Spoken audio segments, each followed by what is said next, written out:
Disguised owner catches cook working before dawn and discovers why he isn't in school. Tyler Johnson's hands trembled as he precisely chopped carrots in the silent kitchen of Hometown Flavors restaurant. It was 3:30 in the morning, and he should have been home resting, but there he was, preparing ingredients for the next day as he had been doing for months without anyone knowing. That's when he heard slow footsteps coming from the hallway. His heart raced when he saw the figure of a middle-aged man wearing the blue cleaning crew uniform. Tyler had never seen that face before, but he tried to act natural while hiding his nervousness. "Good evening," said the man, observing the organized kitchen. "Didn't expect to find anyone here at this hour." Tyler swallowed dryly, trying to find a plausible explanation. "I was just getting a head start on tomorrow's prep," he replied, unable to hide the tremor in his voice. "We're expecting a big crowd, and I thought I'd help the team."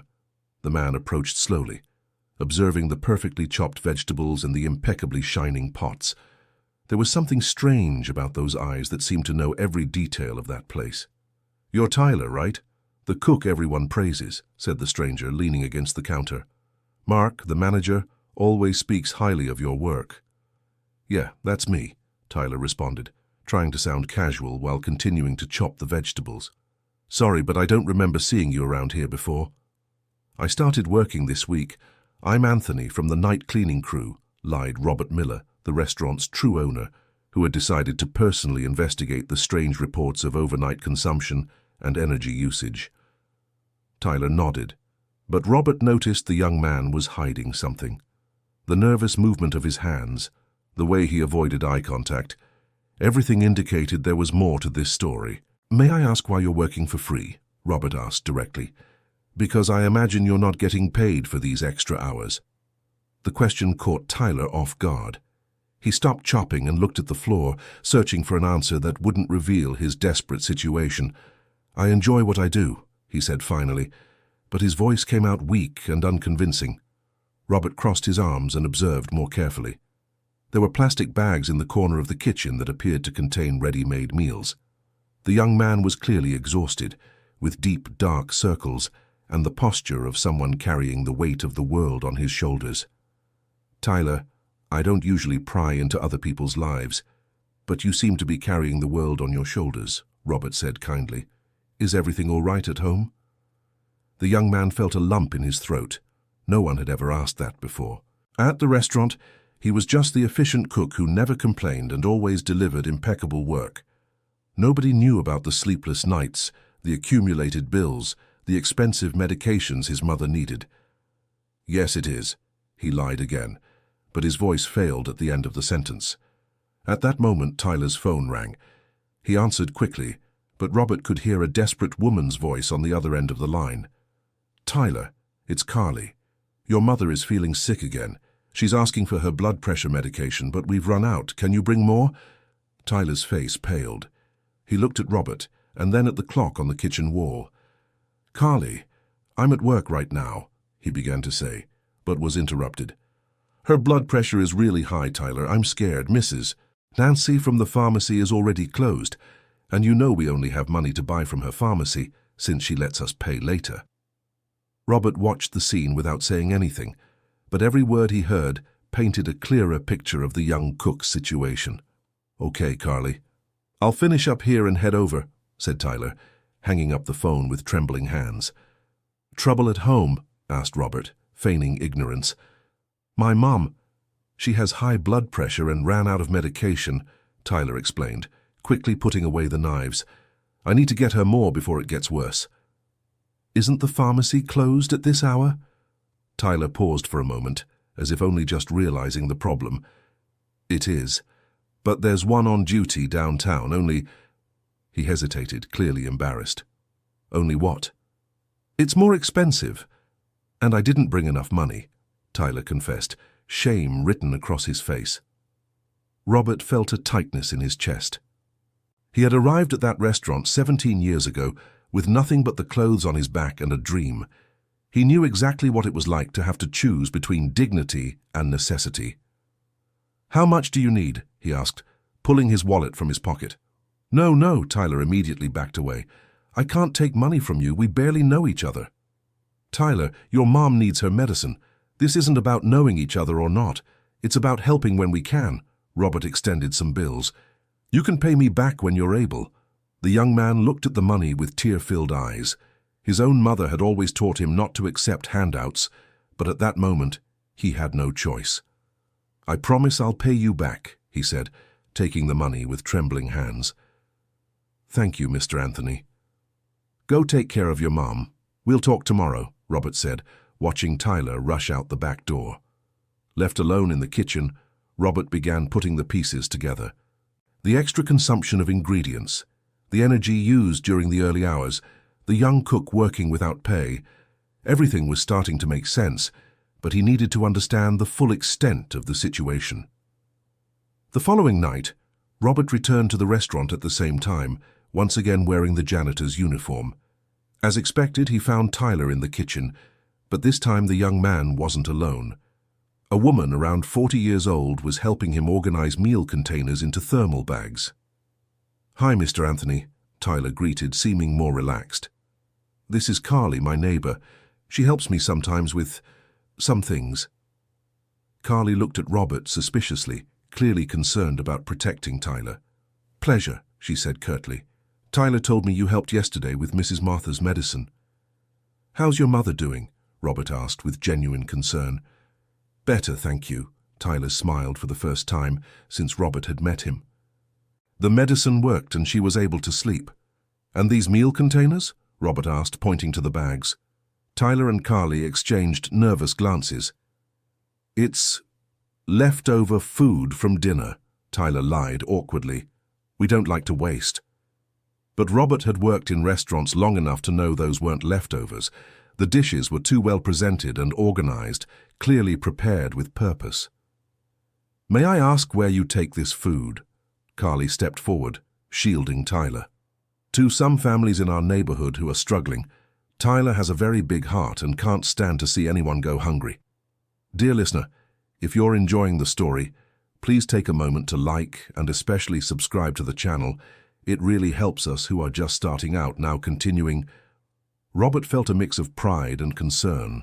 Pride because he had hired someone with exceptional character, but concern because Tyler was clearly sacrificing himself beyond reasonable limits. Tyler, may I ask you a personal question? Robert said, sitting on a kitchen stool. Why do you work so much, and please tell me the truth? The young man stopped packing the meal containers and looked at Carly, who nodded encouragingly. Mr. Anthony, It's complicated, began Tyler, his voice heavy with emotion. When my father left 3 years ago, I had to take responsibility for the household. My mother got sick, my 2 younger siblings need to study, and I was the only one who could work. And your siblings? How old are they? Matthew is 17 and Beatrice is 15. They study during the day, and I don't want them to drop out of school like I did. Tyler's voice broke at the end of the sentence. You dropped out of school? Robert feigned surprise, though he already suspected. Not regular school.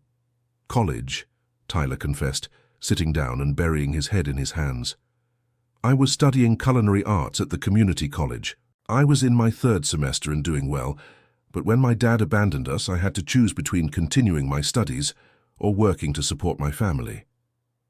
The silence that followed was heavy. Carly placed a hand on Tyler's shoulder in a supportive gesture while Robert processed the information. Why didn't you tell me this before? Carly asked softly. I knew you had stopped studying, but I didn't know it was culinary arts. Because there's no use dwelling on what could have been, Tyler replied, quickly wiping his eyes. What matters is the present. My family needs me now. Robert stood up and walked to the window, looking out at the still sleeping city. He himself had faced similar hardships in the past, but he had never met someone willing to sacrifice so much for their family. Tyler, have you ever thought about going back to school? Maybe at a time that doesn't interfere with your work? I have, yes, Tyler smiled sadly. But it's not just about the schedule. It's about money, too. Even at the community college, I need to pay for materials, transportation, food. And that money is what buys my mother's medicine and my siblings' school supplies. What if there was a way for you to study without giving up your responsibilities? Tyler looked at Robert with a mix of hope and skepticism.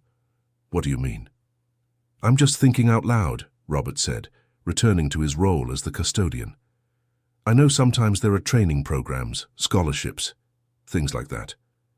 I've tried applying for some scholarships, but they always require full-time commitment or schedules that conflict with my work here," Tyler explained. "And I can't risk losing this job. It's what supports my family." Carly, who had been silently watching the conversation, finally spoke. "Tyler is the best cook I know. He works miracles with any ingredient. Once I saw him turn leftovers that were going to be thrown away into a meal so delicious it seemed like it came from a fancy restaurant." "Is that true?" Robert asked, genuinely interested. "Carly is exaggerating," Tyler replied modestly. "I just enjoy cooking. Since I was little, I'd stay in the kitchen with my mom learning my grandmother's recipes." "Did your mother cook professionally?" "No, but she always dreamed of having a little restaurant." Tyler smiled fondly. "She taught me that cooking is a way to show love. That's why I love preparing food for people so much."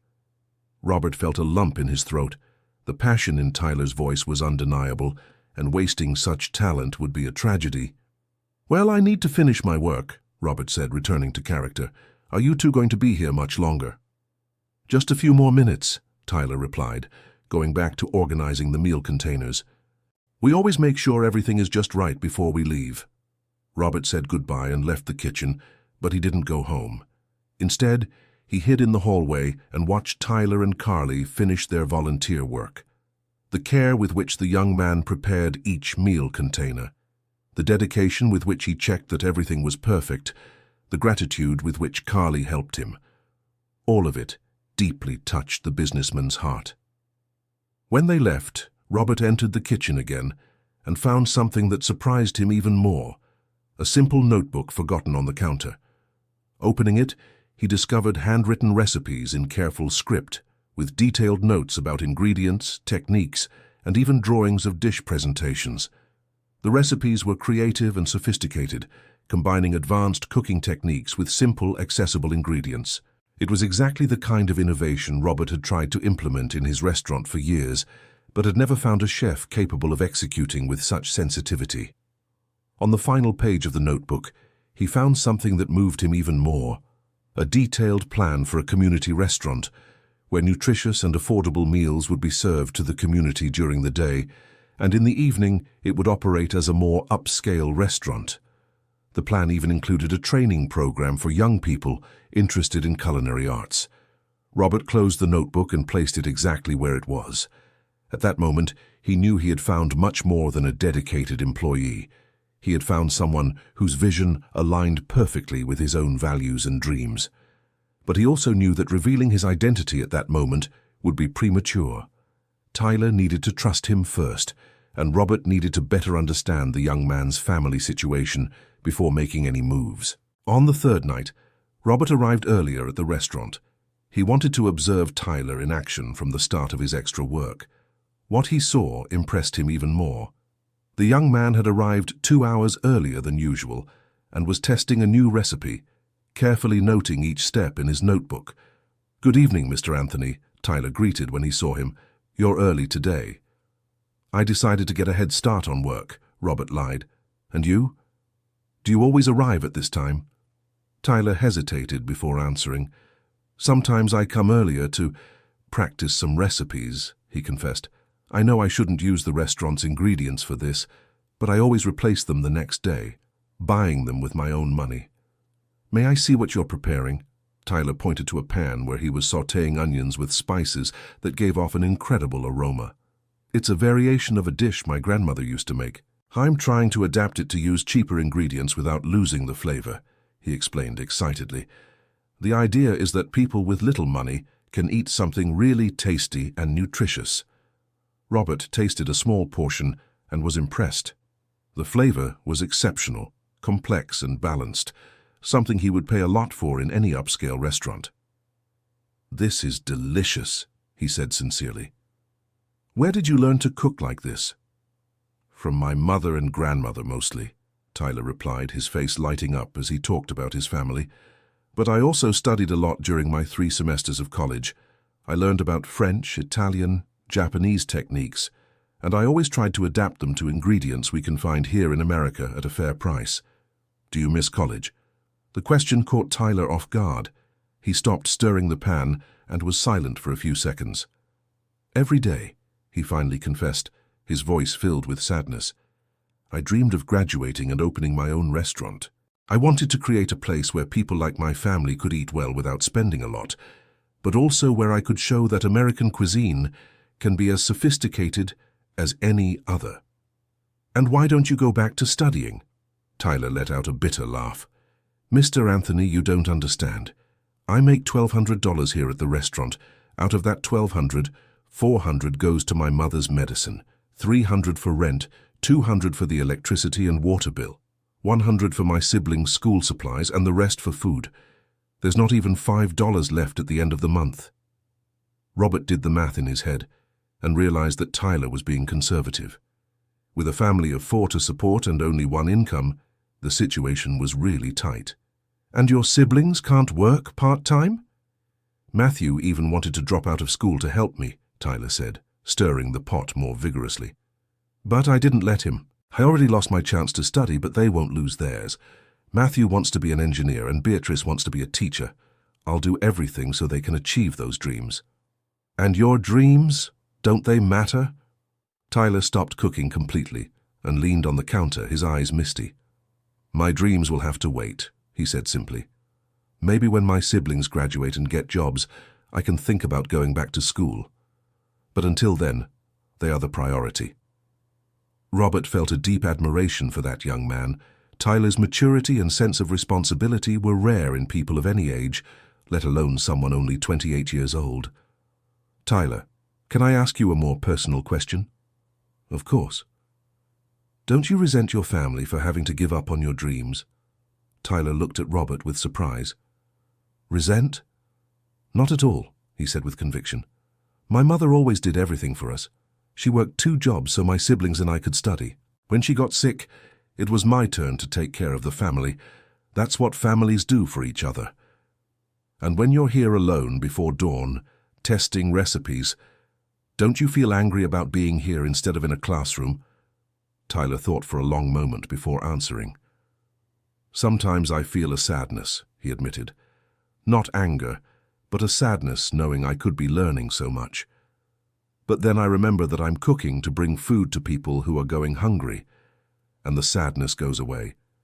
Maybe this is my college now, learning to use cooking to help people. Robert was speechless. Tyler's wisdom and generosity were inspiring.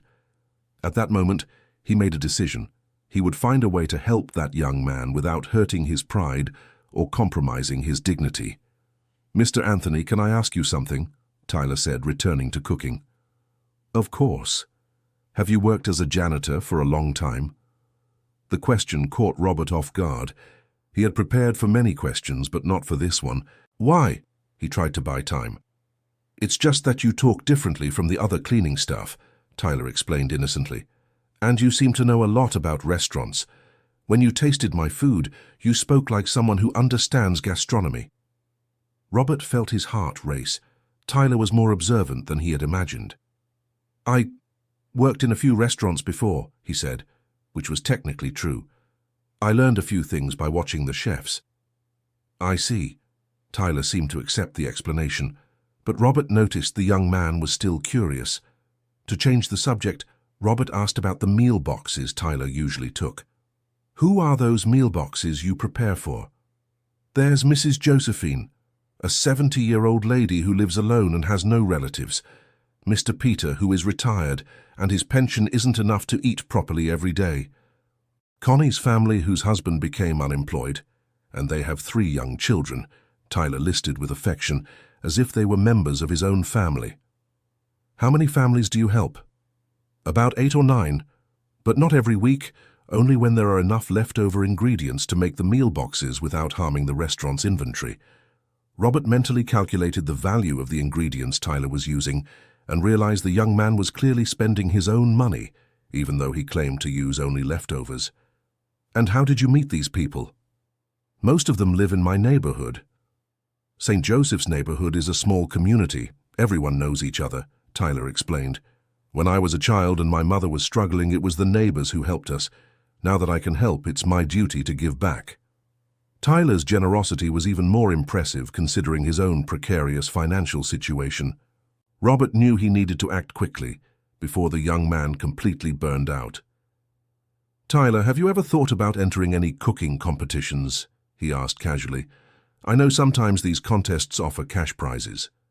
"I have thought about it," Tyler admitted, "but most require a culinary degree or experience in famous restaurants. I only work here at Hometown Flavors, and I'm not even a chef, just an assistant cook." "But you have talent," Robert insisted. "I've tasted your food and I can guarantee it's better than many expensive restaurants out there." "Talent alone isn't enough," Tyler said realistically. "You need opportunity too, and opportunities usually come to those who have connections, degrees, money to invest."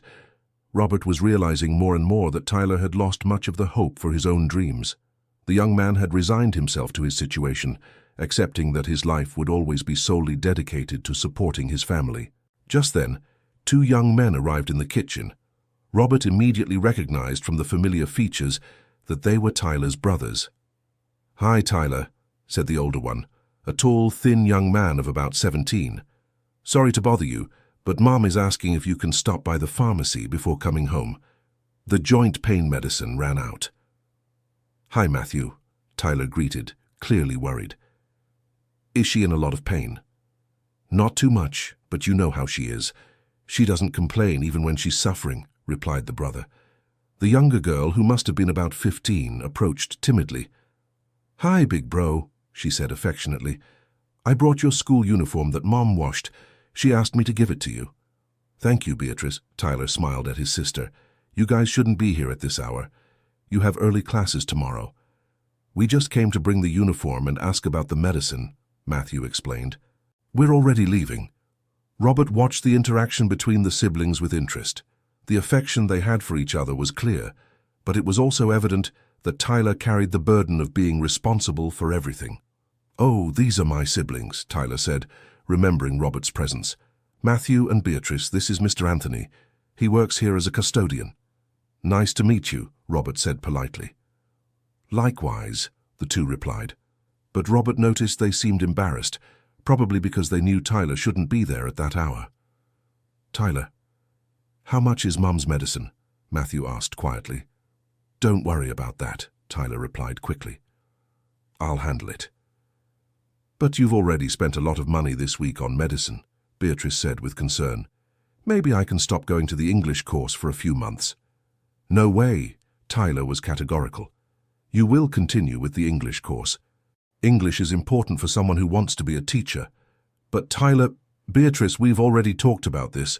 Studying is your only responsibility, both of you. I'll handle the rest."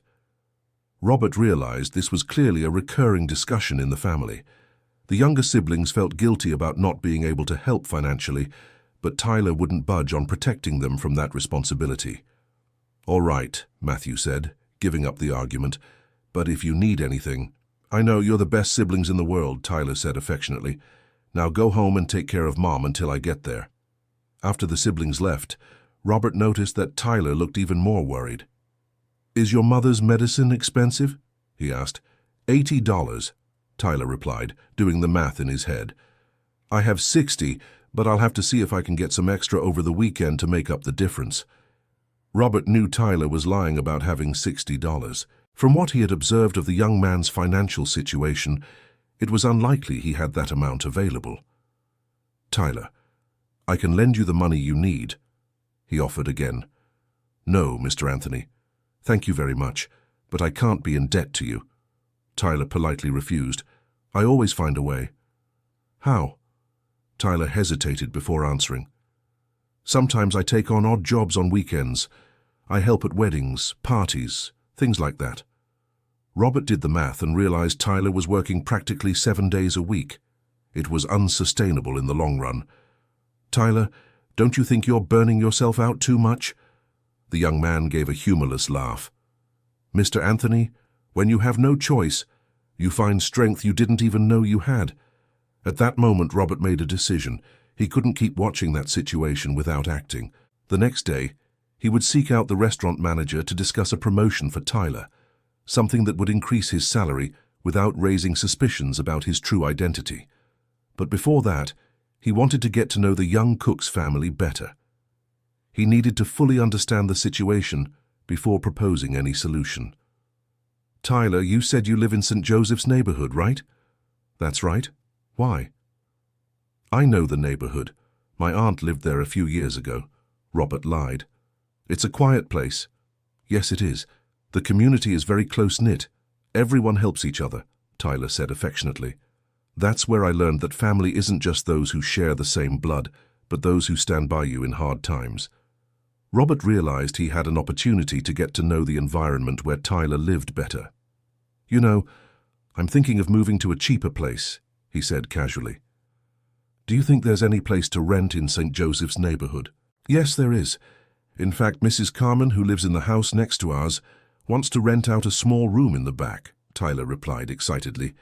"She's a very nice lady, a widow, who has lived alone since her children got married. The room is small, but it's clean and the rent is very cheap." "Interesting. Do you think she'd mind if I visited her this weekend?" "Not at all. Mrs. Carmen loves having visitors. I'll even tell her your name," Tyler offered. "That way she'll know you're a good guy." Robert smiled inwardly. He was getting a perfect opportunity to get to know the neighborhood where Tyler lived without raising suspicions. Dear listener, if you're enjoying the story, feel free to leave a like and especially subscribe to the channel. It really helps us who are just starting out. Now continuing. On Saturday morning, Robert dressed in simple clothes and headed to St. Joseph's neighborhood.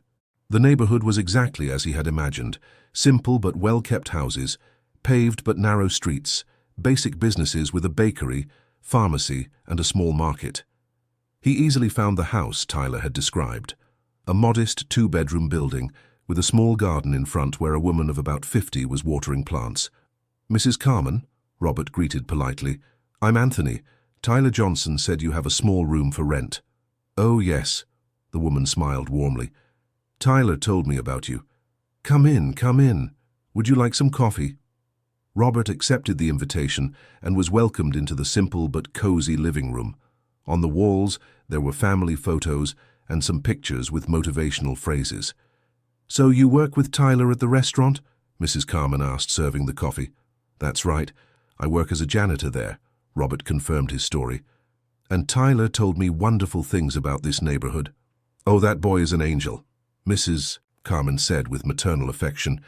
"There's no heart better than his, always helping everyone, even with the difficulties his family is going through." "Difficulties? You didn't know?" Mrs. Carmen seemed surprised. "Mrs. Martha, Tyler's mother, has been sick for 3 years. Fibromyalgia, arthritis, high blood pressure. It's one thing after another. Tyler has been supporting the whole family alone since their father left." Robert pretended to be surprised, although he already knew all this. "Wow, I had no idea. He never complains about anything at work." "That's right. That's just how he is. Suffers in silence, but always with a smile on his face." Mrs. Carmen shook her head in admiration. "Did you know he was going to graduate in culinary arts? He was the best in his class, from what he told us." "And why did he stop?" "Well, when his father left, someone had to take responsibility." Tyler didn't think twice. She sighed. "Sometimes I see him coming home in the early morning, completely exhausted, and my heart aches." "Does he work very late?" "He works from early morning until late at night at the restaurant and still picks up odd jobs on weekends," Mrs. Carmen explained. "And even so, he always finds time to help the neighbors. Did you know he brings food to 6 families here in the neighborhood?" Robert shook his head, pretending to learn this information. "What do you mean?" "Every week he shows up with meals for Mrs. Josephine, who is elderly and has no family, for Mr. Peter, whose pension doesn't cover much, for Connie and her children," Mrs. Carmen listed affectionately. "He says they're leftovers from the restaurant, but everyone knows he prepares them especially for us." "And does his family accept this help to the neighbors?" "Mrs. Martha doesn't know everything. Tyler doesn't tell her so as not to worry his mother," Mrs. Carmen explained in a low voice. "But his siblings know and support him. They're very well-behaved kids, you know. Matthew wants to be an engineer and Beatrice wants to be a teacher." "And where do they study?" at the public school here in the neighborhood. But they're exemplary students, always among the top of their class, Mrs. Carmen said with pride. Tyler makes sure they never lack school supplies, even if he himself goes without. Robert was impressed by what he heard. Tyler's dedication to his family was even greater than he had imagined. And his mother, how is her health? Oh, poor Martha. Mrs. Carmen sighed deeply. She fights her illness every day, but tries not to show weakness in front of her children. She's a very strong woman, you know. Raised the three of them practically alone even before her husband left. What do you mean? The boy's father was never very responsible. Drank too much, disappeared for days. Martha was the one working to support the household, Mrs. Carmen explained. When she got sick and couldn't work anymore, the man couldn't handle the responsibility and left. He left a letter and never showed up again. Robert felt anger toward this man who had abandoned the family at the most difficult time. At the same time, he felt even greater admiration for Tyler, who had taken on the responsibility without hesitation. And do you know the family well? I've known them since they moved here, about 10 years ago, Mrs. Carmen said. Martha and I became friends. I help by taking care of her when Tyler is working, and he always offers to help me with anything I need. At that moment, Robert heard voices coming from the house next door. Through the window, he saw Tyler arriving carrying grocery bags. That's Tyler coming back from shopping, Mrs. Carmen observed. Every Saturday morning he goes to the market to buy things for the week. He always compares prices at several places to get the best deal. Robert watched Tyler affectionately greet a woman who was sitting on the porch of the house next door. She was a woman of about 50, with graying hair and a tired face that lit up when she saw her son. This is Mrs. Martha, Mrs. Carmen pointed out. Today is a good day for her. She's able to get out of bed and sit on the porch. Are there worse days? Yes, there are. Sometimes the pain is so bad she can't even get up. On those days, Tyler is torn between working and caring for his mother, Mrs. Carmen explained sadly. But he never misses work. He leaves his mother with me and other neighbors. Robert saw Tyler unloading the groceries efficiently, separating some items that were clearly medications. The young man checked each package carefully before entering the house. He has to account for every penny, Mrs. Carmen commented, noticing Robert's interest. Every week it's a difficult calculation. His mother's medicine, food, household bills, his siblings' school supplies, and he never complains? Never. Not even when he's sick from exhaustion, Mrs. Carmen shook her head. Once I saw him nearly fainting from fever, but he still went to work because he couldn't afford to miss the day. Robert was growing more determined to help Tyler, but he knew he had to do it the right way.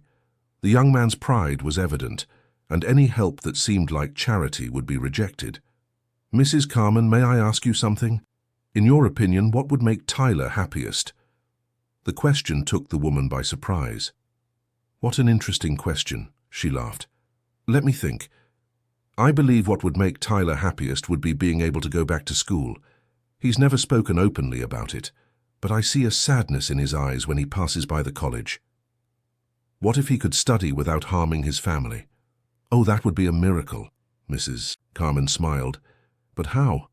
He works practically all day, and even if he had the time, he doesn't have the money to pay for college. Robert was formulating a plan in his mind. He needed to create an opportunity that would allow Tyler to study while still supporting his family. Mrs. Carmen, thank you very much for the coffee and the conversation, Robert said, standing up. May I come back next week to see the little room? Of course. It will be a pleasure to have you as a neighbor, she smiled. You seem like a good person, just as Tyler said. Robert said goodbye and walked through the streets of St. Joseph's neighborhood, observing the environment where Tyler had grown up. It was a simple community, but there was dignity in every house, in every well-kept garden, in every warm greeting he received from the residents. He stopped in front of the public school where Matthew and Beatrice studied. It was an old building but well-maintained, with a court where some young people were playing soccer. Robert imagined Tyler passing by there every day on his way to work, seeing other young people his siblings' age having fun carefree. At the neighborhood bakery, Robert bought some bread and took the opportunity to chat with the baker. Do you know Tyler Johnson's family? He asked casually. Of course I do, the man smiled. Tyler is one of my best customers. Every Saturday he comes here to buy bread for the week. A hard-working boy like few others. Is it true that he helps other families in the neighborhood? Yes, he does.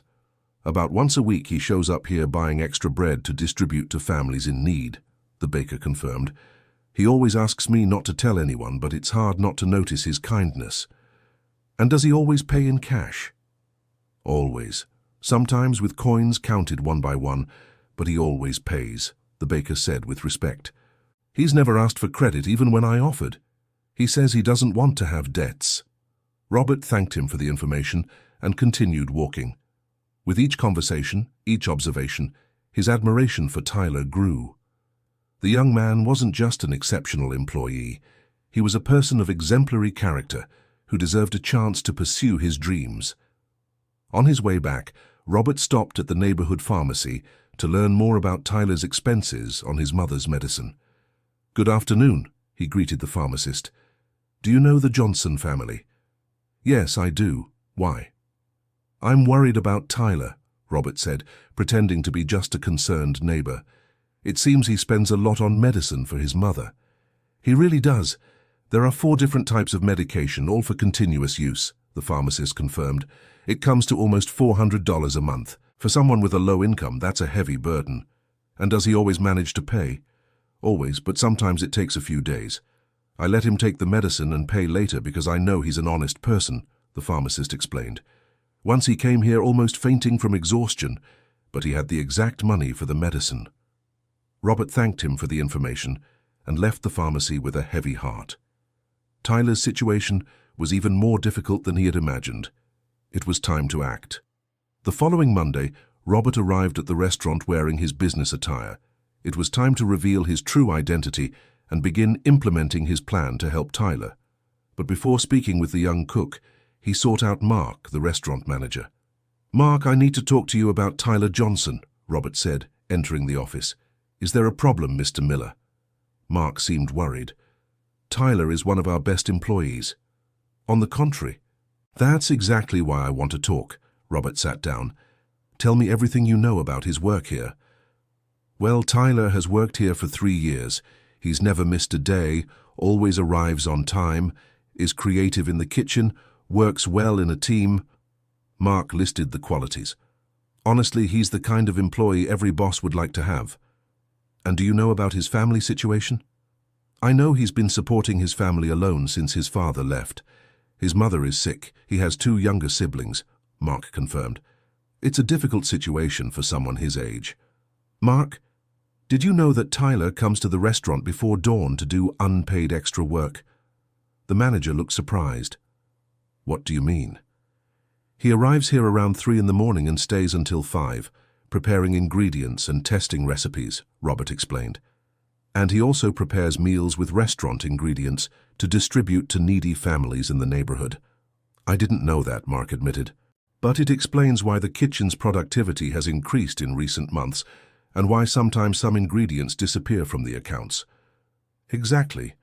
And did you also not know that he studied culinary arts before coming to work here?" "I didn't, but it makes sense considering the quality of his work." Robert stood up and walked to the office window, observing the kitchen where Tyler was working. "Mark, I want to propose something. Let's create an internal training program here at the restaurant. Training in advanced culinary techniques, kitchen management, menu creation, and I want Tyler to be the first participant." "That's a good idea, Mr. Miller, but how would it work?" "The training would be outside business hours, so as not to interfere with normal work, and it would be paid as overtime," Robert explained his plan. "Additionally, I want to promote Tyler to assistant chef with a corresponding salary increase." "He really deserves a promotion," Mark agreed. "But may I ask why this sudden interest in Tyler?" Robert smiled, remembering the past few weeks observing the young cook. "Mark, in 30 years of working in restaurants, I've rarely encountered someone with as much talent and dedication as Tyler. It would be a waste not to invest in him." "And when do you plan to implement this?" "Right now. Call Tyler here. I want to talk to him." Mark left the office and returned a few minutes later accompanied by Tyler, who seemed nervous about being called by the restaurant owner. "Mr. Miller," Tyler greeted respectfully. "Mark said you wanted to speak with me." "Have a seat, Tyler." Robert indicated a chair. "I want to talk about your future here at the restaurant." The young man sat on the edge of the chair, clearly anxious. "Did I do something wrong, Mr. Miller?" "On the contrary," Robert smiled. "I want to make you a proposal. How about if I offer you the opportunity to study culinary arts again?" Tyler blinked several times, as if he hadn't understood correctly. "What do you mean, sir?" "We're going to create a training program here at the restaurant. Classes in advanced cooking techniques, kitchen management, menu creation, and you would be our first student," Robert explained. "The classes would be in the evening, after your regular shift, and you would be paid for those hours as if it were extra work." Tyler remained silent for several seconds, processing the information. "Mr. Miller, I don't understand. Why would you do this for me?" "Because I believe in your potential," Robert answered sincerely, "and because our restaurant only stands to gain by investing in a talented employee like you." "But I don't have a culinary degree. I dropped out in my 3rd semester," Tyler said, clearly embarrassed. "That doesn't matter. What matters is what you know how to do." Robert stood up and walked over to where Tyler was sitting. "Tyler, have you ever thought about applying your cooking skills to something bigger?" "Like what?" "Creating new dishes for our menu, developing recipes that can be offered at affordable prices without losing quality, maybe even managing your own section in the kitchen." Tyler's eyes filled with tears. It was evident that Robert was offering exactly what the young man had dreamed of most, but had given up believing was possible. "Mr. Miller, I don't know what to say," Tyler said, his voice choked. "This is more than I ever imagined." "So you accept?" Tyler hesitated for a moment. "May I ask how much the pay would be for the extra hours?" "The same as your regular hourly wage," Robert replied. "It would be like you're working 4 more hours per day, but studying instead of just cooking." Tyler did the math mentally. With 4 extra hours per day, his salary would increase considerably. It would be enough to significantly improve his family's situation. "I accept," he finally said, trying to control his emotion. "When would the classes start?" "Next week. But before that, there's one more thing." Robert smiled. "I also want to promote you to assistant chef. Your new salary will be $2,000 plus the extra hours from the training program." Tyler simply couldn't hold back the tears any longer. It was an $800 increase in his base salary, plus the extra hours. For the first time in 3 years, he could breathe financially. "Mr. Miller, I don't know how to thank you," he said, wiping his eyes. "You have no idea what this means for my family." "Actually, I think I do," Robert replied, remembering his observations over the past few weeks. "And you deserve this opportunity, Tyler. You've worked hard to get here." Mark, who had been following the entire conversation, was also moved. It was rare to see a boss show so much interest in an employee's well-being. "There's one more thing," Robert continued.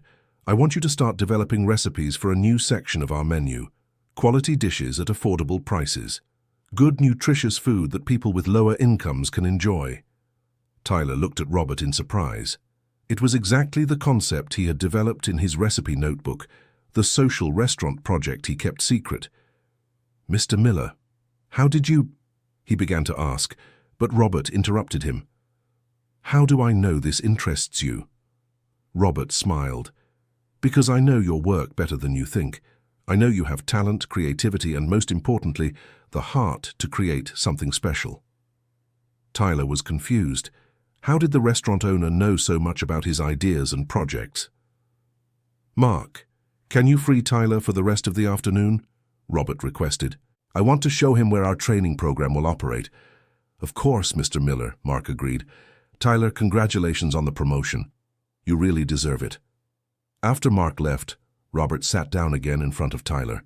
"Tyler, before you leave, I need to tell you something," he said, preparing to reveal the truth.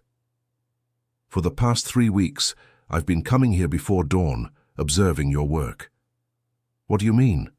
Tyler looked confused. "I disguised myself as a janitor," Robert confessed. "I wanted to understand why our ingredient and energy consumption had increased during the early hours." Tyler immediately turned pale. "Mr. Miller, I can explain. No need to explain anything. Robert raised his hand. I saw everything. I saw you preparing ingredients for free, testing recipes, creating meal boxes for needy families.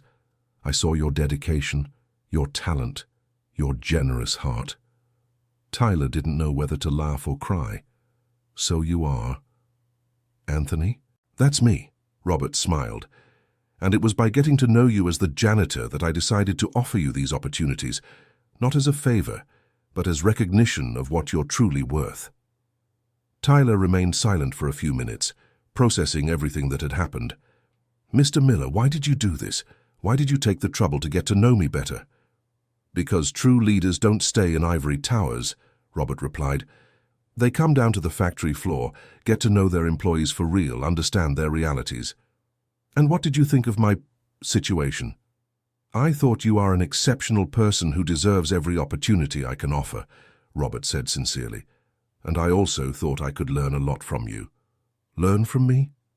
Tyler, you taught me that success isn't measured only by money or position. It's measured by character, dedication, generosity, Robert explained. You're young, but you have a wisdom that many 50-year-old executives don't have. Tyler stood up, still processing everything he had heard. Mr. Miller, I accept everything you've offered, but I want to make one thing clear. I will work twice as hard to deserve this opportunity. I wouldn't expect any less from you. Robert smiled, extending his hand to shake Tyler's. When Tyler left the office, Robert was alone with his thoughts. He knew he had made the right decision, but he also knew that this was just the beginning. He wanted to help Tyler achieve all his dreams, not just professionally but personally as well. The next day, Tyler arrived at work with a smile Robert hadn't seen before. The young man greeted all his colleagues cheerfully and headed to the kitchen with renewed energy. How was it at home when you shared the news? Robert asked, approaching Tyler during a break. My family couldn't believe it, Tyler laughed. My mother cried with joy. My brothers were jumping around the house. It was the best day we've had in years. And your neighbors? Mrs. Carmen said she always knew something good would happen to me, Tyler shared excitedly. And the families I help were very happy too. Robert smiled, pleased to know that his decision had brought happiness not only to Tyler, but to his entire community. Tyler, I need to talk to you about the training program, Robert said. I managed to get in touch with some teachers from the culinary school. They'll come here to teach the classes. Real teachers? Tyler seemed impressed. Real teachers. And when you finish the program, you can take exams to validate the credits you were missing from your college. You mean I can graduate? Yes, you can. It will take some time, but you can complete your degree in culinary arts. Tyler was silent for a few seconds, then smiled in a way Robert had never seen before. Mr. Miller, you've just fulfilled a dream I had given up on dreaming. 2 weeks later, the training program officially began. Robert had hired 3 specialist teachers, one in French culinary techniques, one in restaurant management, and another in menu creation.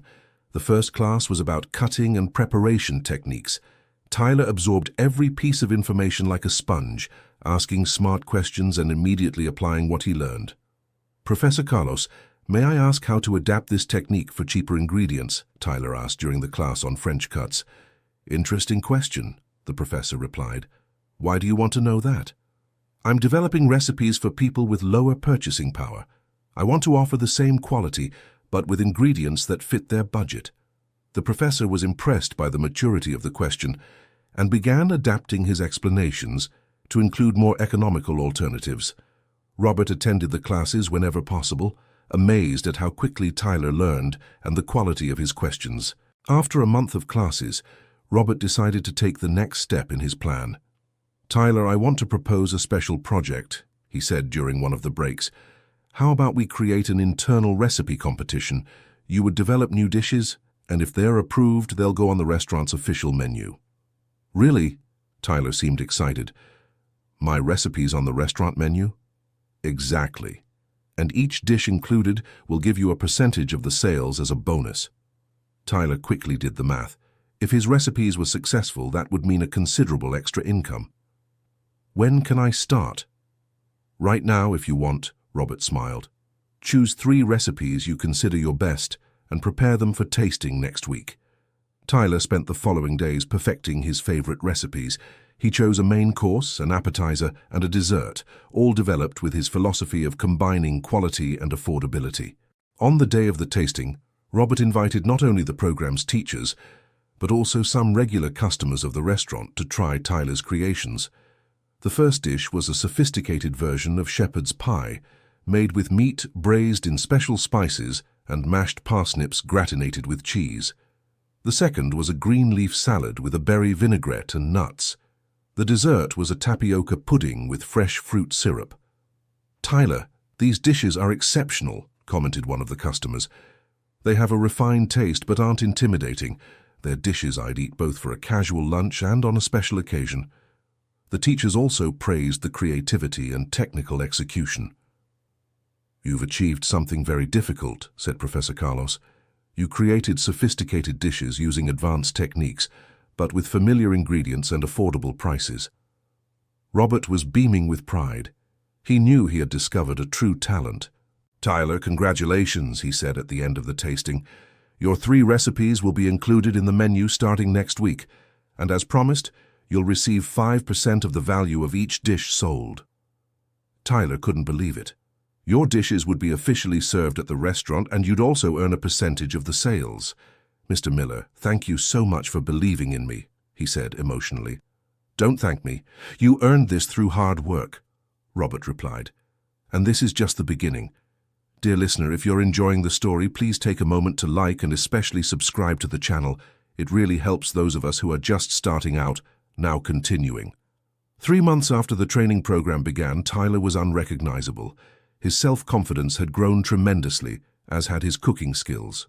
His dishes on the menu were so successful that Robert decided to create a special section called Chef Tyler's Creations. But Robert had even bigger plans. "Tyler, I need to talk to you about something important," he said one Friday afternoon. "Of course, Mr. Miller, what is it?" "There's a state young chefs competition happening next month. The prize is a full scholarship for specialization in Paris and $50,000 in cash." Tyler nearly dropped the knife he was holding. "Paris? Mr. Miller, that's incredible. But I've never participated in a professional competition." "Tyler, you have enough talent to win this competition," Robert said with conviction, "and I want to enter you. But what if I don't win? What if I embarrass the restaurant? Then at least you'll have tried." Robert smiled. "And I can guarantee you won't be embarrassed. Your dishes here have been an absolute success." Tyler thought for a few moments. It was an incredible opportunity, but also scary. "If I win the scholarship to Paris, how long would that mean leaving my family for?" 6 months, Robert replied. "But Tyler, this would be the opportunity of a lifetime. With the specialization in Paris, you'd return qualified to open your own restaurant." "My own restaurant?" Tyler looked dreamy. "Why not? With the knowledge you'd gain in Paris, plus the prize money, it would be possible to start your own business." Tyler fell silent, clearly torn between the opportunity and family responsibility. "Can I talk with my family before deciding?" "Of course. But Tyler, I want you to know that, regardless of the decision you make, you'll continue to have my full support." That evening, Tyler came home earlier than usual and gathered the family in the living room for an important conversation. "Mom, Matthew, Beatrice, I need to tell you something," he began, sitting on the couch beside his mother. "What is it, son?" Martha asked, noticing the seriousness in Tyler's tone. "Mr. Miller wants to enter me in a cooking competition. If I win, I get $50,000 and a scholarship to study for 6 months in Paris." The silence that followed was absolute. Matthew and Beatrice looked at each other, then at Tyler, then at their mother. "Paris, in France?" Beatrice asked with wide eyes. "That's right," Tyler confirmed, "but I'd have to be away from you for 6 months." "Tyler, that's incredible," Matthew exclaimed. "It's the opportunity of a lifetime. But what about you, and Mom, and the household bills?" Tyler expressed his concerns. Martha took her son's hands and looked into his eyes. "Son, you gave up your dreams for 3 years to take care of us. Now it's time to chase what you've always wanted." "But Mom—" "No buts," she was firm. "We'll find a way to manage while you're away. You deserve this chance." "And how will you manage financially?" Tyler asked, the concern evident. "I can work part-time," Matthew offered. "I'm already 17 and can get a job that doesn't interfere with my studies. I can also give private lessons in English and math," Beatrice added. "I've always been good at those subjects." "You two are not going to drop out of school because of me," Tyler was categorical. "We're not dropping out, bro," Beatrice explained patiently. "We're going to work a few hours to help at home, but without it hurting our schoolwork." Mrs. Martha smiled proudly at her children. "Tyler, your siblings have grown up. They're not little kids who only need your protection anymore. They're responsible young people who can contribute to the family." Tyler looked at each member of his family and realized they were right. Matthew and Beatrice had really matured, and his mother was emotionally stronger. "I have one condition," he said finally. "I'll only go to Paris if you promise to call me every week and tell me how you're doing. If anything goes wrong, I'll come back immediately." "We promise," the three said in unison. "Then I accept being in the competition," Tyler decided, smiling for the first time during the conversation. The family hugged in a collective gesture of support and love. It was the first step for Tyler to achieve a dream that had seemed impossible just a few months ago. The next day, Robert was thrilled to hear about Tyler's decision. "Excellent. Now let's start the preparation," he said excitedly. "The competition is in 5 weeks. We have a lot of work ahead. How does the preparation work? We'll intensify your lessons. Advanced techniques, dish presentation, working under pressure," Robert listed. "And I'll get a consulting chef who specializes in competitions to guide you." "A consulting chef?" Tyler seemed impressed. "Yes, it's a necessary investment. I want you to arrive at the competition prepared to win." During the following weeks, Tyler's routine changed completely.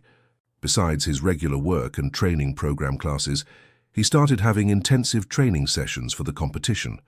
The consulting chef, a man named Edward Taylor who had participated in international competitions, was demanding but fair. "Tyler, you have natural talent, but competition is different from everyday cooking," Edward explained in the first lesson. "Here you'll work under pressure, with limited time, being watched by critical judges." "How can I prepare for that?" "By simulating competition conditions," Edward answered. "We'll do exercises where you'll have to prepare complete dishes in limited time without knowing in advance what ingredients will be available." The training sessions were intense.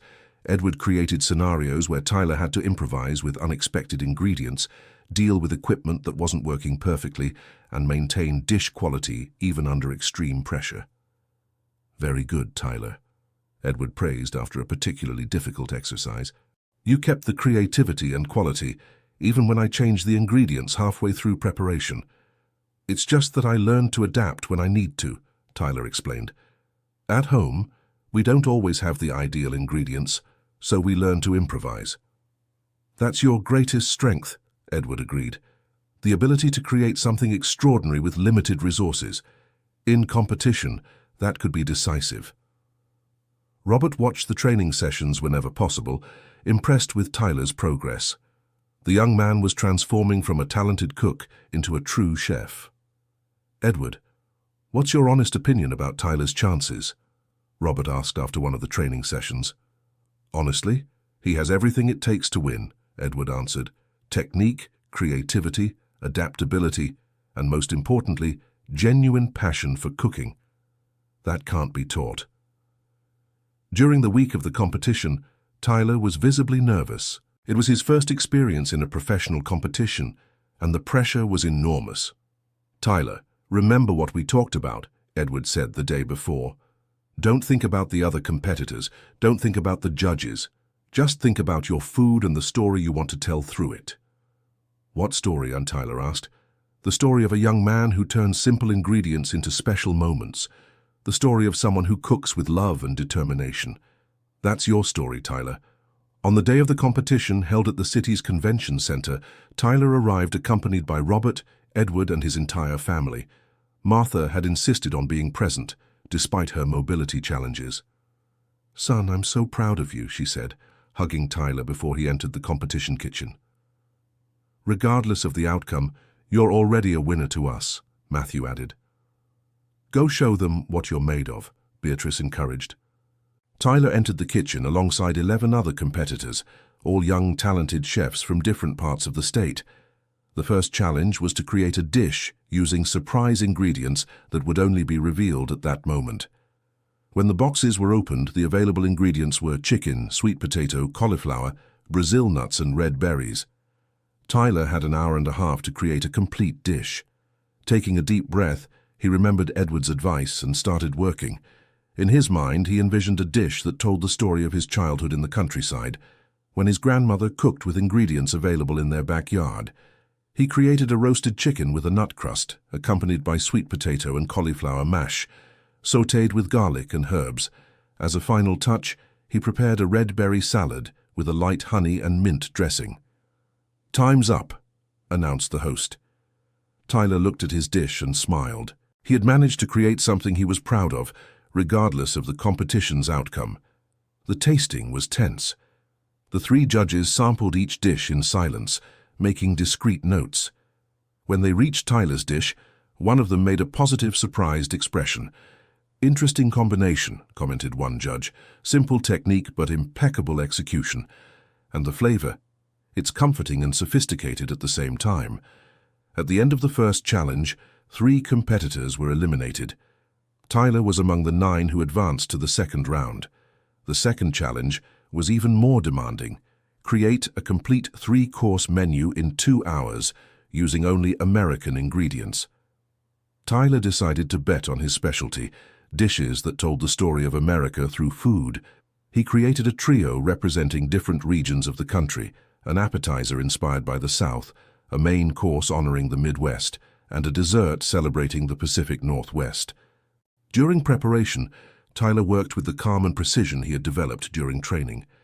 Even under pressure, he maintained organization and attention to detail. "This young man works like an experienced chef," commented one judge, observing Tyler's technique. "Organized, efficient, and clearly passionate about what he does." When time ended, Tyler once again felt satisfied with what he had created. His dishes were well presented, smelled incredible, and truly represented his vision of American cuisine. The tasting for the second challenge took longer.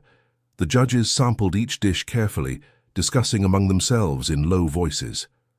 When they reached Tyler's dishes, the reaction was immediate. Approving smiles and positive comments he could hear from the kitchen.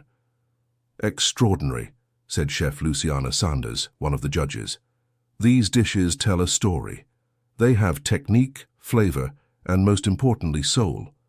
That's exactly what we look for in a competition like this." At the end of the second challenge, only 4 competitors remained. Tyler was among them, to his family's surprise and joy. "I can't believe I made it this far," Tyler told Robert during the break. "I always knew you would," Robert replied with pride. "Now it's just the final challenge." The final challenge was the most complex. Each of the 4 finalists had to create a dish that represented their personal vision of gastronomy, using any technique and ingredients they wanted. The time limit was 3 hours. Tyler knew exactly what he wanted to make. He decided to create a sophisticated version of the dish that best represented his story. A gourmet shepherd's pie that symbolized his ability to turn something simple into something special. But it wouldn't be an ordinary shepherd's pie.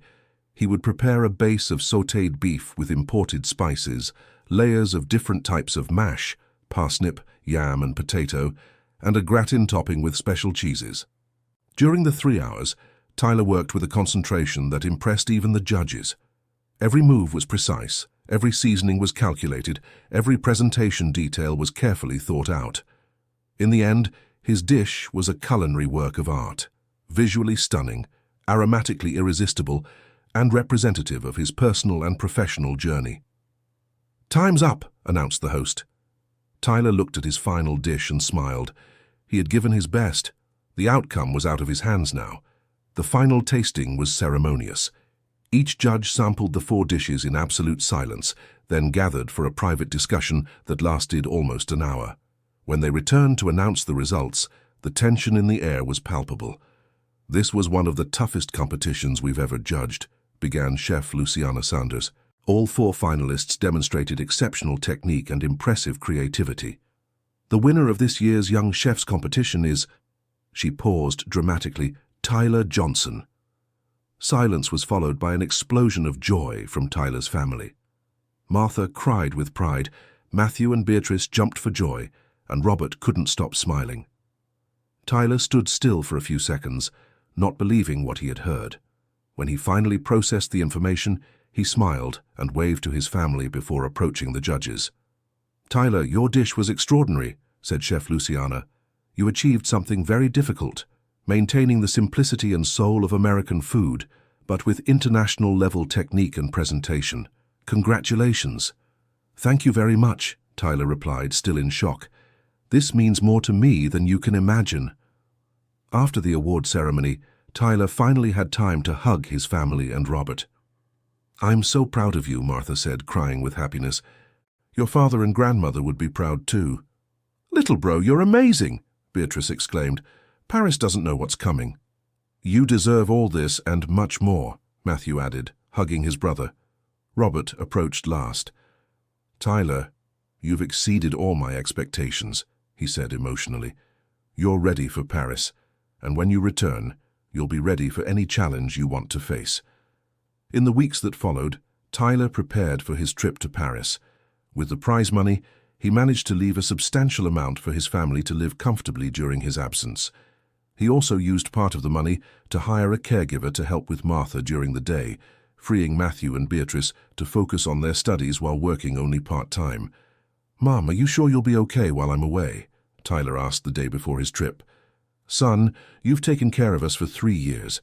Now it's time to take care of yourself," she replied affectionately. "Go fulfill your dreams.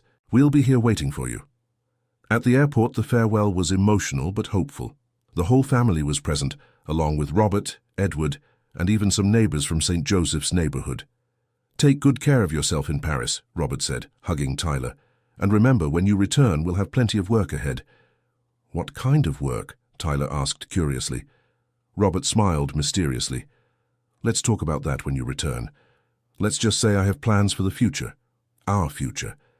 Tyler left for Paris with his heart full of gratitude and anticipation. He knew the next 6 months would be transformative, and that when he returned, his life would be completely different. During his specialization in Paris, Tyler sent weekly letters to his family. He had decided to write letters instead of just calling because he wanted to document his experience. In the letters, he talked about the techniques he was learning, the famous chefs he met, and how each day expanded his vision of gastronomy. "Dear family," he wrote in one of the letters, "today I learned a French pastry technique that could revolutionize our American puddings. I'm always thinking about how to adapt everything I'm learning here to our reality in America." Robert received copies of the letters and became increasingly convinced that he had made the right choice by investing in Tyler. When Tyler finally returned from Paris 6 months later, he was a completely transformed chef. His technical knowledge had multiplied, his confidence was sky-high, and his vision for the future was even more ambitious. The reception at the airport was emotional. Martha was visibly in better health, Matthew had grown and matured, and Beatrice had become a confident young woman. "How is everyone?" was Tyler's first question after the hugs. "We're great," Matthew replied. "Matthew got a part-time job at a mechanic's shop and is loving it. I'm giving private lessons and earning some extra money. And Mom is feeling much better with the new caregiver. And you, how are your studies?" "Better than ever," Beatrice smiled. "Without the extreme financial worry, we've been able to focus better on school." Robert had organized a welcome dinner at the restaurant with all the staff and teachers who had helped in Tyler's preparation. "Welcome back, Chef," Robert said, using the title for the first time. "How was Paris?" "Transformative," Tyler replied simply. "I learned techniques I barely knew existed, met chefs who are true artists, and most importantly, confirmed that my passion is creating food that connects people." "Perfect, because I have a proposal for you." Tyler looked at Robert curiously. "What kind of proposal?" "How about opening our own restaurant?" Robert said casually. "You as head chef and partner, me as investor and mentor." Tyler nearly dropped the glass he was holding. "Our own restaurant?" "Exactly. A place that combines high-level techniques with accessibility. A restaurant that tells the story of America through cuisine. but with the refinement you learned in Paris. Robert, that's amazing. But do I have enough money to be a partner in a restaurant? With the prize money from the competition, plus what you can save in the coming months, yes, Robert explained. And I would come in as the majority partner initially, but with an agreement where you can increase your share over time. Tyler looked around, seeing his family, his friends, his mentors. Everyone seemed hopeful and proud. What would the restaurant's concept be? He asked, clearly interested. Remember the project you wrote in that notebook? The social restaurant. Robert smiled. How about we make that a reality? Tyler was speechless. Robert had remembered the project he considered just an impossible dream. You read my notebook? Yes, I did. And I thought it was brilliant. A restaurant that during the day offers nutritious and affordable meals for the community, and at night operates as a sophisticated restaurant. It's innovative and socially responsible.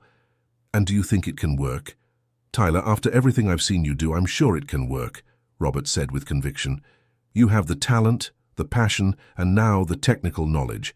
I have the management experience and the startup capital. Together we can create something special. Tyler looked at his family, who nodded encouragingly. I accept, he said finally, but with one condition. What? I want part of the profits to go toward a scholarship fund for young people from St. Joseph's neighborhood who want to study culinary arts. Robert smiled broadly. Tyler, that's why I know I've chosen the right partner.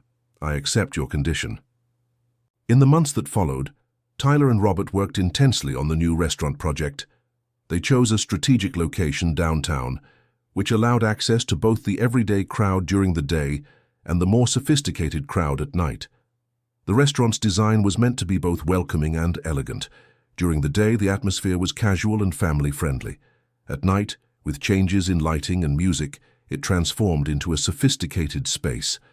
Tyler developed two completely different menus, a daytime one with nutritious and tasty dishes at affordable prices, and a nighttime one with original creations that combined French techniques with American ingredients. This nighttime menu is impressive, Robert commented during a tasting. You've managed to create dishes that are culinary art, but that keep the American soul. Thank you. I learned in Paris that sophisticated technique doesn't have to hide the origin of flavors. It can enhance it.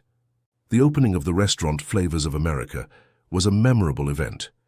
During the day, families from St. Joseph's neighborhood and other working-class communities got to see the space and try the food. At night, food critics, renowned chefs, and influencers were present. This is exactly the kind of innovation American cuisine needs, commented a famous food critic. Democratizing good food without losing quality. Brilliant. Martha was present at the opening, beaming with pride. Son, when you were little and played at cooking with me, I never imagined you'd come this far, she said emotionally. You've not only achieved your dreams, but you're helping others achieve theirs. The restaurant was an immediate success. During the day, there were always lines of people from the community wanting to try quality food at fair prices. At night, it was hard to get a table without a reservation. But what made Tyler most proud was the social impact they were making. Besides offering affordable meals, the restaurant had created jobs for 20 people from the community, all trained by Tyler personally.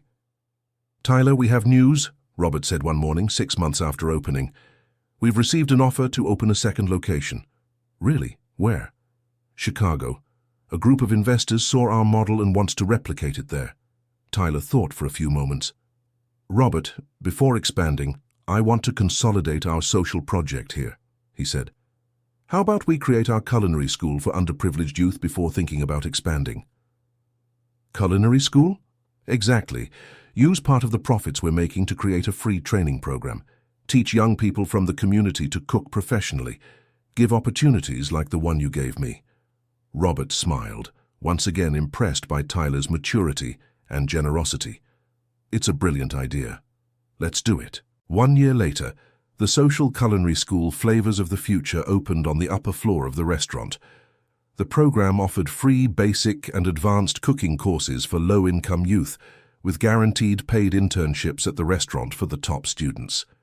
Tyler became the educational director of the school, personally teaching the most advanced classes. Seeing young people discovering their passion for cooking, just as he had discovered years before, was the fulfillment of a dream he never knew he had. "Professor Tyler," said one of his students, a 17-year-old girl named Carly, "thank you for believing in me. I never thought I could be good at cooking." "Carly, you have a natural talent," Tyler replied affectionately. "You just needed an opportunity. Now is your time to shine." During the graduation of the school's first class, Tyler gave a speech that moved everyone present. "When I was young like you, I thought my dreams were impossible. That difficult circumstances meant the end of possibilities," he said, looking at each graduate. "But I learned that dreams don't die. They just wait for the right time to be reborn. You are proof that with opportunity, dedication, and support, any young person can transform their life." Robert, watching from the back of the auditorium, felt immense pride. His decision to disguise himself as a janitor years ago had changed not only Tyler's life, but also the lives of dozens of families. 2 years after opening the first restaurant, Tyler and Robert finally agreed to expand to Chicago. But this time, in addition to the restaurant, they simultaneously opened a second location of the culinary school. "Tyler, you've become more than a chef or a businessman," Robert said during the opening in Chicago. "You've become an agent of social change." "I learned from the best," Tyler replied, smiling at his mentor and partner. Tyler's family had completely transformed. Martha had significantly recovered from her illness and now worked part-time as the supervisor of the restaurant's social program. Matthew had graduated with a degree in mechanical engineering and worked at a renowned company. Beatrice was in her final year of education studies and already taught at the culinary school on weekends. "Tyler, can I ask you a question?" Martha said one afternoon when they were all gathered at home. "Of course, Mom." "Do you miss how our life was before, when it was just the 4 of us against the world?" Tyler thought for a few moments. "I miss the time we spent together," he admitted. "But I don't miss the hardships. And most of all, I don't miss seeing you all in need." "And are you happy with the life you've built?" "I am, Mom. Very happy. I managed to achieve my dreams without abandoning my family. I managed to help other people achieve theirs. And most importantly, I learned that success isn't just about personal achievements." "What is it about then?" Beatrice asked. "It's about using your achievements to lift others up. It's about turning opportunities you received into opportunities for other people." Robert, who had been invited to the family dinner, listened to the conversation with a smile on his face. "Tyler, do you remember when we met that early morning in the kitchen?" he asked. "How could I forget? I thought I would be fired on the spot," Tyler laughed. "And what did you think of me that day?" "I thought you were a kind janitor who liked to chat," Tyler answered honestly. "And I thought I had found just a dedicated employee working overtime," Robert added. "Neither of us imagined where that conversation would lead us." "That's true," Tyler agreed. "Sometimes the biggest transformations begin in the simplest moments." 5 years after that first meeting in the kitchen, Tyler had become a nationally recognized chef. His concept of social gastronomy had been replicated in 6 different cities, always combining an upscale restaurant with a free training school. The model created by Tyler and Robert had become a case study in business and culinary universities. The social impact was impressive. Over 300 young people had already been trained at the schools, and many of them had opened their own businesses or secured jobs at renowned restaurants. One Friday morning, Robert arrived at the original restaurant with special news. "Tyler, I have a surprise for you," he said mysteriously. "What kind of surprise?" "You've been invited to participate in a national television program about social entrepreneurship." Tyler seemed impressed. "Television program? To talk about what?" "To tell your story. How you went from being a line cook supporting your family to becoming an entrepreneur who transforms lives through gastronomy." "Robert, I don't know if I'm good for television." "Tyler, you're great at inspiring people, and this is an opportunity to show that it's possible to succeed in life without forgetting where you came from." The television program was a success. Tyler told his story with simplicity and honesty, moving viewers across the country. He spoke about the importance of Robert believing in him, about his family's sacrifices, and about how dreams can be postponed but never abandoned. "What I most want people to understand," Tyler said during the program, "is that no dream is too small or too big. There's only a lack of opportunity. That's why we created our schools, to give opportunities to those who have dreams but lack resources." After the program, Tyler received hundreds of messages from young people all over America wanting to know how they could study gastronomy or how they could replicate the model in their cities. "Tyler, I think it's time we consider a national expansion," Robert suggested. "How about creating a network of social franchises?" Social franchises. Exactly. Allow entrepreneurs from other cities to open branches of our model, with our guidance and support, but always keeping the focus on social impact. The idea was ambitious, but Tyler knew he was ready for the challenge. "Let's do it," he agreed. "But I want to always maintain our essence. Never forget that we started small and that our goal is to help others grow too." 2 years later, the Flavors of America network was present in 20 American cities. Each unit maintained the original concept: a casual restaurant during the day, upscale at night, always associated with a free gastronomy school.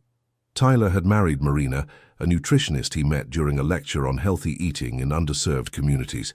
She shared his passion for using food as a tool for social transformation. "Tyler, I have some news for you," Marina said one Sunday morning as they had coffee on their porch. "What news?" "I'm pregnant," she said, smiling. Tyler was silent for a few seconds, processing the information, then beamed. "Really? We're having a baby?" "We are," Marina confirmed, hugging her husband. Tyler immediately thought about what it would be like to raise a child. He wanted to give him everything he hadn't had in his youth, but he also wanted to teach the values he had learned through hardships. "Marina, I want our child to grow up knowing that privileges exist to be shared," he said thoughtfully. "What do you mean?" "I want him to understand that we have a responsibility toward those with fewer opportunities, for him to grow up helping at the gastronomy schools, getting to know young people from different backgrounds." "I completely agree," Marina smiled. "We want to raise a child with character, not just comfort." When Tyler shared the news with his family, their reaction was pure joy. "I'm going to be a grandmother," Martha exclaimed, hugging her son. "I can't wait to teach family recipes to my grandson." "And I'm going to be the coolest uncle in the world," Matthew declared excitedly. "And I'll be the most caring aunt," Beatrice added. Mark was also moved by the news. "Tyler, seeing you build a family after everything you went through to support your original family is one of the most beautiful things I've ever witnessed," he said sincerely. 9 months later, Gabriel Johnson Miller was born, a tribute to the protagonist of the story Mark always told about how small gestures can have big impacts. In the hospital, holding his son for the first time, Tyler reflected on his journey. "Gabriel, you were born into a family that knows the value of achievements because they've known difficulties," he whispered to the baby. "We'll teach you that life can be hard, but with love, work, and determination, all dreams are possible." Mark, watching the scene, remembered the first time he saw Tyler cutting carrots alone in a dark kitchen before dawn. He could never have imagined that worried young man would become a successful entrepreneur, a mentor to hundreds of young people, and most importantly, a person who never forgot his roots. "Tyler, can I ask you a question?" Mark said when they were alone in the hospital hallway. "Of course. If you could go back in time and change something in your story, what would you change?" Tyler thought for a few moments. "Honestly, I wouldn't change a thing," he answered sincerely. "Every difficulty I faced brought me to where I am today. Every sacrifice taught me something important. Every sleepless night working gave me strength for the challenges that came after. And do you think it was worth it?" Tyler looked through the hospital window at the city where he had grown up, worked, suffered, and finally triumphed. "Mark, I managed to achieve my dreams without abandoning my family. I managed to create opportunities for hundreds of young people. I managed to show that it's possible to succeed without forgetting where you came from," he said emotionally. "If that's not worth it, I don't know what is." A few months later, during the opening of the 25th location of the Flavors of America chain, Tyler was invited to give the main speech. On stage, in front of hundreds of people, he looked at his family in the front row. Marina holding Gabriel, Mrs. Martha beaming, Matthew and Beatrice applauding proudly, and Mark smiling discreetly in the back. When I was 25 years old and cutting carrots alone in a dark kitchen before dawn, I thought my life would always be like that, working to survive, taking care of my family, dreaming small, he began his speech. But one person decided to disguise himself as a janitor to get to know his real employees. That person saw potential where I only saw tiredness, saw opportunity where I only saw difficulty. The audience listened in absolute silence. Today, 25 locations later, 300 young people trained later, thousands of meals served later, I can say there's no such thing as an impossible dream. There are only people who haven't found someone who believes in them yet. The applause was deafening. In the eyes of many people in the audience, there were tears of emotion and hope. That's why our commitment continues, Tyler continued. We'll keep creating opportunities, serving food that nourishes the body and soul, and most importantly, showing that when someone believes in you, you can go much further than you ever imagined. End of story. Now tell me what you thought of this story and where you're watching us from. If you have something to share with us, leave it in the comments with sincere words. Do you believe Mark made the right decision by disguising himself as a janitor? We'd love to read your opinion. Thank you very much for your company. Don't forget to leave your like and, most importantly, subscribe to the channel so you don't miss other exciting stories.